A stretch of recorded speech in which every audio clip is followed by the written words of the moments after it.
This is section 5.1, example 4. So we're looking at this relation H, and it has four ordered pairs in it. And first of all, we want to know, is H a function?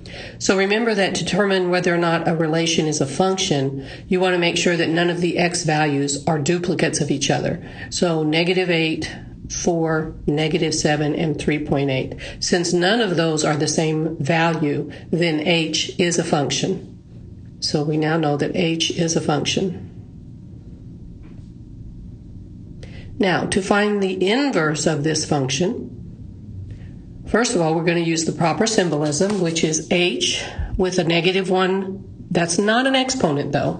It's just a different symbolism. It tells us we're taking the inverse of H. And then we're going to take each ordered pair and we're going to switch the places of the x and the y. The x becomes a y, the y becomes an x. So the H inverse would be 5, -8, and then -2, 4, and then 1, -7, and then 6.2, 3.8. And there's the inverse. Now we want to know if the inverse is a function. So look at the inverse and look at all of the new x values. Do any of those repeat? And they don't repeat, therefore the inverse of H is also a function. All right, let's go to B. First thing we want to do is determine whether or not G is a function. So the x values are 2, -1, and -2. Since none of those x values repeated, then G is a function.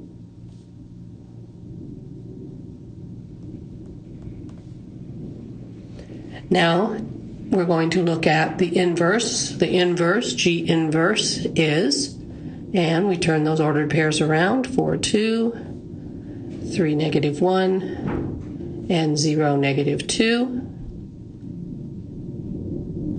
And again, now we look at the new x values and none of those repeat.